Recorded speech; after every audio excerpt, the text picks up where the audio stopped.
ಎಲ್ರಿಗೂ ನಮಸ್ಕಾರ. ಗಣಿಕಾ ಕಿಚನ್ ಬ್ಲಾಗ್ಗೆ ಸ್ವಾಗತ. ಹೊಸದಾಗಿ ನನ್ನ ಚಾನಲ್ನನ್ನು ನೋಡ್ತಾ ಇದ್ರೆ ಸಬ್ಸ್ಕ್ರೈಬ್ ಮಾಡ್ಕೊಳ್ಳಿ. ಇವತ್ತು ನಾನೇನು ಮಾಡ್ತಾ ಇದ್ದೀನಿ ಅಂತಂದ್ರೆ ಅಂಜಲ್ ಮೀನಿಂದ ಮೀನ್ ಸಾಂಬಾರನ್ನ ಮಾಡ್ತಾ ಇದ್ದೀನಿ. ಹೇಗೆ ಮಾಡೋದು ಅಂತ ತೋರಿಸ್ತೀನಿ. ಅಂದ್ರೆ ಮನೆಯಲ್ಲಿರೋ ಇಂಗ್ರೀಡಿಯೆಂಟ್ಸ್ನೇ ಬಳಸ್ಕೊಂಡು ಅಷ್ಟು ರುಚಿಯಾಗಿರೋ ಆರೋಗ್ಯಕರವಾಗಿರೋ ಸಾಂಬಾರನ್ನ ಮಾಡ್ತಾ ಇರೋದು. ಹೊರಗಡೆಯಿಂದ ಮಸಾಲಾ ಪೌಡರ್ನೇನು ತಂದು ಮಾಡ್ತಾ ಇಲ್ಲ, ಮನೆಯಲ್ಲಿರೋ ಸಾಂಬಾರ್ ಪೌಡರ್ನೇ ಬಳಸ್ಕೊಂಡು ಮಾಡ್ತಾ ಇರೋದು ನಾನು. ಎಷ್ಟು ರುಚಿಯಾಗಿರುತ್ತೆ ಅಂದ್ರೆ ಅಷ್ಟು ರುಚಿಯಾಗಿರುತ್ತೆ. ಅದಕ್ಕೆ ಏನೇನು ಬೇಕು ಅಂತ ಇಂಗ್ರೀಡಿಯೆಂಟ್ಸ್ನ ನೋಡೋಣ. ಈಗ ನಾನು ತೋರಿಸ್ತಾ ಇದ್ದೀನಿ ಏನೇನು ಬೇಕು ಅಂತ ಎಲ್ಲ ಇಂಗ್ರೀಡಿಯೆಂಟ್ಸ್ನ ಇಟ್ಕೊಂಡಿದ್ದೀನಿ. ಈಗ ನೋಡಿ, 2 ಟೊಮೊಟೊ ತೊಗೊಂಡಿದ್ದೀನಿ, ಮೀಡಿಯಮ್ ಸೈಜ್ ಟೊಮೊಟೊ ತೊಗೊಂಡು ಇಟ್ಕೊಂಡಿದ್ದೀನಿ. ಸ್ವಲ್ಪ ಅಂದರೆ 2 ಟೊಮೊಟೊ ತೊಗೋಬೇಕು ಮೀಡಿಯಮ್ ಸೈಜು. ಜೊತೆಗೆ ಒಂದು 4ರಿಂದ 5 ಬ್ಯಾಡಗಿ ಮೆಣಸಿನ್ಕಾಯಿ ತೊಗೊಂಡಿದ್ದೀನಿ. ಸ್ವಲ್ಪ ಕಲರ್ಗೆ ಅಂತ ಕಲರ್ ಪೌಡ್ರ್ ತಗೊಂತಾರೆ, ಅದೆಲ್ಲ ಬೇಡ, ನಾನು ಮನೆಯಲ್ಲಿ ಇರೋದನ್ನೇ ಬಳಸ್ಕೊತಾ ಇದ್ದೀನಿ. ಸಾಂಬಾರ್ ಪೌಡ್ರ್ 2 ಸ್ಪೂನು, ಬೆಳ್ಳುಳ್ಳಿ ಶುಂಠಿ ಸ್ವಲ್ಪ, 2 ಸ್ಪೂನು ಧನಿಯಾ ಪೌಡ್ರ್ ತೊಗೊಂಡಿದ್ದೀನಿ. ಒಂದು ಓಳ್ ಕಾಯಿ ತುರಿನ ತುರಿದು ಇಟ್ಕೊಂಡಿದ್ದೀನಿ. ನಾನು ಮೀಡಿಯಮ್ ಸಾಂಬಾರ್ ಎಷ್ಟದ ಬೇಕು ಅನ್ನೋಕೆ ಅಷ್ಟು ತೊಗೊಂಡಿದ್ದೀನಿ. ಒಂದು 3 ಈರುಳ್ಳಿ ತೊಗೊಂಡಿದ್ದೀನಿ, ಒಂದು ಇಡೀ ಹುಣಸೆಹಣ್ಣು ನೆನೆಸಿಟ್ಕೊಂಡಿದ್ದೀನಿ. ಒಂದು ಅರ್ಧ ಗಂಟೆ 1 ಅವರ್ ಮುಂಚೆನೆ ನೆನೆಸಿಟ್ಕೊಂಡಿದ್ದೀನಿ. ಈಗ ಉರಿಯೋದಕ್ಕೇನು ಅಂತ ಒಂದು ಪಾತ್ರೆ ಇಟ್ಕೊಂಡಿದ್ದೀನಿ. ಅದಕ್ಕೆ ಇವಾಗ ನಾನು ಈರುಳ್ಳಿ, ಬೆಳ್ಳುಳ್ಳಿ ಮತ್ತು ಮೆಣಸಿನ್ಕಾಯಿ, ಶುಂಠಿ ಇಷ್ಟನ್ನು ಹಾಕ್ಕೊಂಡು ಸ್ವಲ್ಪ 1-2 ಸ್ಪೂನಷ್ಟು ಎಣ್ಣೆ ಹಾಕ್ಕೊಂಡು ನೀಟಾಗಿ ಹುರ್ಕೊಬೇಕು. ಅಂದರೆ ಮನೆಯಲ್ಲಿರೋ ಇಂಗ್ರೀಡಿಯೆಂಟ್ಸ್ ಅಂತ ಬಳಸ್ಕೊಂಡೇ ಮಾಡ್ತಾ ಇರೋದು. ಎಲ್ಲರೂ ಮನೆಯಲ್ಲಿ ಇದ್ದೇ ಇರುತ್ತೆ ಇದೆಲ್ಲ. ಅಂದರೆ ಹಾಕ್ಕೊಂಡು ಮಾಡೋದ್ರಿಂದ ಎಷ್ಟು ರುಚಿಯಾಗಿರುತ್ತೆ ಅಂದರೆ ಅಷ್ಟು ರುಚಿಯಾಗೂ ಇರುತ್ತೆ, ಆರೋಗ್ಯಕ್ಕೂ ಅಷ್ಟೇ ಒಳ್ಳೆಯದು. ನಾನು ಹೊರಗಡೆಯಿಂದ ಪೌಡರ್ ನಾನು ತಂದು ಮಾಡ್ತಾ ಇಲ್ಲ. ಆದಷ್ಟು ಮನೆಯಲ್ಲಿರೋ ಇಂಗ್ರೀಡಿಯೆಂಟ್ಸ್ನ ಬಳಸ್ಕೊಂಡು ಅಡುಗೆ ಮಾಡಿಕೊಂಡ್ರೆ ಅಷ್ಟು ರುಚಿಯಾಗೂ ಇರುತ್ತೆ, ಆರೋಗ್ಯಕ್ಕೂ ಚೆನ್ನಾಗಿರುತ್ತೆ. ನಾವಂತೂ ಮನೆಯಲ್ಲಿರೋದನ್ನೇ ಮಾಡ್ತಾ ಇರೋದು. ಅಂಜಲ್ ಮೀನು ತೊಗೊಂಡಿದ್ದೀನಿ ನಾನು. ಉಪ್ಪು ಹಾಕ್ಕೊಂಡು ತೊಳ್ಕೊತಾ ಇದ್ದೀನಿ. ಒಂದು ಅರ್ಧ kg ಅಂಜಲ್ ಮೀನು ತೊಗೊಂಡಿದ್ದೀನಿ. ಉಪ್ಪು ಹಾಕೊಂಡು ತೊಳೆಯೋದ್ರಿಂದ ಏನಂತಂದರೆ ಸ್ಮೆಲ್ ಬರಲ್ಲ ಅಂತ ಉಪ್ಪು ಹಾಕೊಂಡು ತೊಳಿತಾ ಇರೋದು. ಈಗ ಮೀನಿಂದು ಒಂಥರ ಸ್ಮೆಲ್ ಇರುತ್ತಲ್ಲ, ಅದಕ್ಕೋಸ್ಕರ ಈ ರೀತಿ ನೀಟಾಗಿ ಉಪ್ಪು ಹಚ್ಬಿಟ್ಟು ತೊಳೆದ್ರೆ ಸ್ವಲ್ಪನೂ ಸ್ಮೆಲ್ಲೇ ಇರಲ್ಲ, ಟೇಸ್ಟು ಚೆನ್ನಾಗಿರುತ್ತೆ, ಅಷ್ಟು ಚೆನ್ನಾಗಿರುತ್ತೆ. ಒಂದ್ಸಲ ಈ ರೀತಿಯಾಗಿ ಮಾಡ್ಕೊಂಡು ನೋಡಿ ಒಂದ್ಸಲ ಹೆಂಗಿರುತ್ತೆ ಅಂತ. ಬೇಕಿದ್ರೆ ನಾನು ಏನಂತಂದ್ರೆ ಸಾಂಬಾರ್ ಒಳಗಡೆ ಈ ರೀತಿ ಒಂದು ತವಾ ತಗೊಂಡು 2 ಕಡೆ ಒಂದು ಸ್ವಲ್ಪ ಎಣ್ಣೆ ಹಾಕೊಂಡು 2 ಕಡೆ ಫ್ರೈ ಮಾಡ್ಕೊಂಡು ಹಾಕೊಳ್ಳೋರು ಹಾಕೊಳ್ಬೋದು, ಚೆನ್ನಾಗಿರುತ್ತೆ, ಇನ್ನೂ ಟೇಸ್ಟ್ ಚೆನ್ನಾಗಿರುತ್ತೆ. ನೋಡಿ ಈ ರೀತಿಯಾಗಿ ಫ್ರೈ ಆಗಿದೆ. ನಾನು ಇವಾಗ ಕಾಯಿ ಟೊಮೊಟೊನು ಇದ್ರೊಳಗಡೆ ಸೇರಿಸ್ತಾ ಇಲ್ಲ. ಈಗ ಎಲ್ಲ ಸೇರಿಸ್ಕೊಂಡು ರುಬ್ಕೊಂಡು ಬರ್ತೀನಿ. ಕಾಯಿ ಟೊಮೊಟೊ ಏನು ಅದೇನು ಹುರ್ಕೊಂಡಿಲ್ಲ. ಇಷ್ಟು ಎಲ್ಲ ಸೇರಿಸ್ಕೊಂಡು ಮಸಾಲೆನೆಲ್ಲ ಸೇರಿಸ್ಕೊಂಡು ಈ ರೀತಿ ರುಬ್ಕೊಂಡು ಬಂದಿದ್ದೀನಿ ನುಣ್ಣಗೆ. ಅಂದ್ರೆ ಸ್ವಲ್ಪ ಒಂದು ಪಾತ್ರೆ ಇಟ್ಕೊಂಡು 1-2 ಸ್ಪೂನು 3 ಸ್ಪೂನಷ್ಟು ಎಣ್ಣೆ ಸೇರಿಸ್ಕೊತೀನಿ. ಎಣ್ಣೆ ಸೇರಿಸ್ಕೊಂಡು ಇದಕ್ಕೆ ರುಬ್ಬಿರೋ ಮಸಾಲೆನ ಸೇರಿಸ್ಕೊಳ್ತೀನಿ ನಾನು.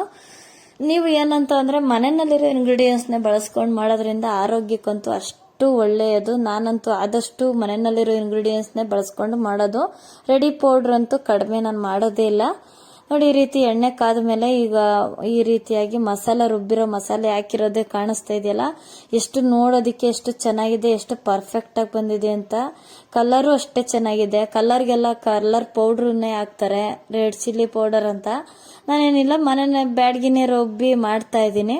ನೋಡಿ ಎಷ್ಟು ಚೆನ್ನಾಗಿ ಬರ್ತಾ ಇದೆ. ಇನ್ನ ಕಲರ್ ಬೇಕು ಅನ್ನೋರು ಇನ್ನೊಂದು 2 ಮೆಣಸಿನ್ಕಾಯಿನ ಬ್ಯಾಡ್ಗಿ ಹೆಚ್ಚಿಗೆ ಹಾಕೊಂಡೆ ರುಬ್ಕೊಳ್ಳಿ, ಚೆನ್ನಾಗಿ ಬರುತ್ತೆ. ಈ ರೀತಿ ಚೆನ್ನಾಗಿ ಕುದಿಬೇಕು. ಹುಣಸೆನ ರಸ ತೆಗೆದಿಟ್ಕೊಂಡಿದ್ದೀನಿ ನಾನು ಈ ರೀತಿಯಾಗಿ. ಅಂದ್ರೆ ತಳದಲ್ಲೆಲ್ಲ ಮಣ್ಣೆಲ್ಲ ಇರುತ್ತಲ್ಲ, ನೀಟಾಗಿ ಬೇರೆ ಒಂದು ಬೌಲಲ್ಲಿ ಸಪ್ರೇಟ್ ಮಾಡ್ಕೊಂಡಿದ್ದೀನಿ. ಈ ರೀತಿ ಹಾಕೊಂಡು ನಿಮಗೆ ಗಟ್ಟಿ ಎಷ್ಟು ಬೇಕಷ್ಟು ಈಗ ಸಾಂಬಾರನ್ನ ಕೂಡಿಸ್ಕೋಬೇಕು. ಅಂದ್ರೆ ನಿಮ್ಗಿಲ್ಲ ಇಷ್ಟೇ ಗಟ್ಟಿ, ನಮ್ಗೆ ಜಾಸ್ತಿ ಗಟ್ಟಿಗೆ ಇರಲಿ ಅನ್ನೋರು ಗಟ್ಟಿನೇ ಮಾಡ್ಕೊಳ್ಳಿ, ಇಲ್ಲ ಮೀಡಿಯಂ ಮುದ್ದೆ ಊಟ ಮಾಡಕ್ಕಂತೂ ಚೆನ್ನಾಗಿರುತ್ತೆ. ಅದಕ್ಕೆ ಈ ರೀತಿ ಅನ್ನ ಮುದ್ದೆಗಂತೂ ಈ ರೀತಿ ಕರೆಕ್ಟಾಗಿದೆ. ಈ ರೀತಿ ಇದ್ರೆ ಅಂತೂ ತುಂಬ ಟೇಸ್ಟಿಯಾಗಿ ಇರುತ್ತೆ. ಬೇಕಿದ್ರೆ ನಿಮ್ಗೆ ಇನ್ನೂ ಗಟ್ಟಿ ಬೇಕು ಅನ್ನೋರು ಗಟ್ಟಿ ಮಾಡ್ಕೊಳ್ಳಿ, ಒಬ್ಬೊಬ್ರು ಇನ್ನೂ ಸ್ವಲ್ಪ ತೆಳ್ಳಗೆ ಬೇಕು ಅಂತಾರೆ, ಅಷ್ಟಾದ್ರೂ ಮಾಡ್ಕೊಳ್ಳಿ. ಅಂದರೆ ಸ್ವಲ್ಪ ಉಪ್ಪನ್ನು ರುಚಿಗೆ ತಕ್ಕಷ್ಟು ಉಪ್ಪನ್ನು ಸೇರಿಸ್ಕೊಂಡಿದ್ದೀನಿ ನಾನು. ನೋಡಿ ಈ ರೀತಿಯಾಗಿ ಚೆನ್ನಾಗಿ ಕುದಿಬೇಕು ಸಾಂಬಾರು. ಏನಂದ್ರೆ ಮಸಾಲೆ ಎಲ್ಲ ಚೆನ್ನಾಗಿ ಕುದಿತಾ ಇರಬೇಕು. ಒಂದು 5 ನಿಮಿಷ 10 ನಿಮಿಷ ಚೆನ್ನಾಗಿ ಕುದಿಬೇಕು. ಸಾಂಬಾರು ಕುದ್ದ ಮೇಲೆ ಅದ್ರೊಳಗಡೆ ಮೀನನ್ನ ಸೇರಿಸ್ಕೋಬೇಕು. ಆವಾಗಲೇ ಸಾಂಬಾರು ಚೆನ್ನಾಗಿರೋದು. ಫಸ್ಟೇ ಮೀನನ್ನ ಹಾಕೋಕ್ಕಾಗಲ್ಲ, ಯಾಕಂದರೆ ಮೀನು ಕದ್ರೋಗುತ್ತಲ್ಲ. ಚೆನ್ನಾಗಿ ಮೀನು ಸಾರು ಕುದ್ದ ಮೇಲೇ ಮೀನು ಹಾಕ್ಕೊಂಡು ತಟ್ಟೆ ಮುಚ್ಚಬೇಕು. ನೋಡಿ ಈಗ ಚೆನ್ನಾಗಿ ಎಷ್ಟು ಚೆನ್ನಾಗಿ ಕುದೀತಾ ಇದೆ ಅಂತ, ಅಂದರೆ ಎಷ್ಟು ಪರ್ಫೆಕ್ಟಾಗಿ ಬಂದಿದೆ, ಎಷ್ಟು ಚೆನ್ನಾಗಿ ಬಂದಿದೆ ಅಂದರೆ ಅಷ್ಟು ಟೇಸ್ಟಿಯಾಗೂ ಇರುತ್ತೆ. ನೀವು ಒಂದ್ಸಲ ಮಾಡ್ಕೊಂಡು ನೋಡಿದ್ರೆ ಮತ್ತೆ ಮತ್ತೆ ಮಾಡ್ಕೊಳ್ತಾನೆ ಇರಬೇಕು ಅನ್ನಿಸ್ತಾ ಇರುತ್ತೆ, ಅಷ್ಟು ಚೆನ್ನಾಗಿರುತ್ತೆ ಸಾಂಬಾರು. ಈ ರೀತಿಯಾಗಿ ಒಂದ್ಸಲ ಮಾಡ್ಕೊಂಡು ನೋಡಿ ನೀವು ಒಂದ್ಸಲ. ನೋಡಿ ಈಗ ಮೀನೆಲ್ಲ ಫುಲ್ಲು ತೊಳೆದಿಟ್ಕೊಂಡಿರೋ ಮೀನನ್ನ ಇದ್ರೊಳಗಡೆ ಸೇರಿಸ್ಕೊಂಡಿದ್ದೀನಿ. ಇವಾಗ ನಾನು ಇದ್ರೊಳಗಡೆ ಸೇರಿಸ್ಕೊಂಡು ಏನಂದ್ರೆ ಒಂದೇ ಒಂದು ಕುದಿ ಬರ್ಬೇಕಷ್ಟೆ, ಅಂದ್ರೆ ಚೆನ್ನಾಗಿ ಕುದಿಲೂಬಾರ್ದು, ಸ್ವಲ್ಪ ಒಂದ್ಸಲ ಹಿಂಗೆ ಕುದಿಯಂಗೆ ಕಾಣಿಸ್ಬೇಕಷ್ಟೆ. ಅಷ್ಟಕ್ಕೇನೆ ಆಫ್ ಮಾಡಿಬಿಡ್ಬೇಕು, ತಟ್ಟೆ ಮುಚ್ಚಿಬಿಟ್ರೆ. ಒಂದು 5 ನಿಮಿಷ ಬಿಟ್ಟು ನೋಡಿದ್ರೆ ನೀಟಾಗಿ ಕರೆಕ್ಟಾಗಿ ಆಗಿರುತ್ತೆ. ನೋಡಿ ಈ ರೀತಿಯಾಗಿ ಮೀನು ಹಾಕಿದೆ. ಈಗ ಒಂದ್ಸಲ ಹಿಂಗೆ ಕುದಿ ಬರ್ತಾ ಇದೆ ನೋಡಿ, ಇಷ್ಟು ಬಂದರೆ ಸಾಕು. ಅಷ್ಟಕ್ಕೇನೆ ಮೀನು ಅಲ್ಲೇ ಬೆಂದೋಗಿರುತ್ತೆ. ಇದು ಅಂಜಲ್ ಮೀನನ್ನು ನಾವು ಹಾಕೊಂಡಿರೋದು.